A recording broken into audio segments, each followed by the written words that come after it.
just want to be a better version of me. That's the only thing I can change. I think that should be everybody's goal. Trying to be, and that's the same thing. I try to listen people's opinion and what they think, because there's no book that tells you what to do exactly in a relationship, what to do in a friendship. I mean, I believe in the Bible. The Bible tells you how you need to live your life, and from there you influence all these lives. But once you're inside a relationship, a marriage, there's no actual book that you go and say, this is what you do. When your wife, is mad at you because she wanted cookie dough and you brought her something else and she gets mad at you, this is what you do, Mm-hmm. There's no detail like that. And the books are You know why? Why? Let's ask that. Why is there no book? You've already talked about it. You just don't realize it. Because there's so many things. I mean, you couldn't write a book on it. Because people don't talk about it. Well, people aren't vulnerable enough to talk about their problems. Everybody wants to tell you how to fix something, but they don't want to tell you why you're fixing it to begin with. There's no manual. You're right. Like, people just say, oh, this is what you do in that circumstance. Bitch, I want to hear about your issues. It's funny you said that, because somebody told me about advice. Always be careful the advice you take from. So if I'm having a relationship problems, you don't want to get advice from someone that has never been in a relationship. That's or valid. Or is in a relationship every other week. Yeah. You know what I'm saying? You don't want to take that advice. So, but a lot of times the advice we give is something that, hey, I'm going to give you this advice. Try it out. If it works, let me know, because then I might use it. It's usually advice that we give is never something we're willing to do ourselves. Or we just thought about it. That might be a good thing. You just made me think of something. I want to hear advice. Okay, so we try to get advice to change someone else. We're always looking to change someone. Oh, yeah. Right? Well, how do I make this person understand this? So today I was at my insurance company. They needed me to come in for like 30 minutes to evaluate house, cars. I didn't understand what I was there for, but it wound up being pretty cool. He's a young dude, married, very Christian background. I'm not a very religious person, but I love all walks of life. Like, I can listen to anybody. I can take advice from anybody. And we wound up knocking out 20 minutes of us talking about marriage. And he's a young dude, married, no kids. But he talked about how he and his wife communicated. They always say communication's key, right? It is. That's pretty ambiguous. You think so? Yeah, I mean, communication's key. He went into detail about how they communicate. They try to, I think he said every evening. Maybe I'm exaggerating.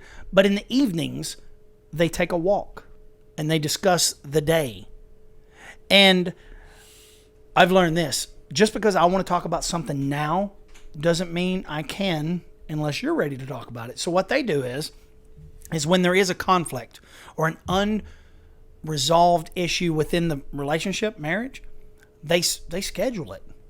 Really? I thought, well, that's weird. How do you schedule something like that? Like a meeting, like a work? They do, because they don't want to deal with it right then, because they're both one or the other. If one or the other is exactly, if one or the other is emotional, you might as well piss in the wind, because there's nothing going to good come from it. So they're like, look, okay, let's revisit this.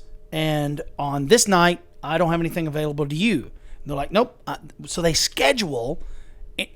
Silly as that sounds, and maybe I'm exaggerating, but ultimately this is what they do. They say, on this night, let's talk. Maybe it's a night away or 2 days away, and then they revisit. They remember what the issue was, but they work it out like it's nothing. And they're right. I've done that with me and my wife. Like, we learned to not discuss things when we're pissed off, because that's what we used to do.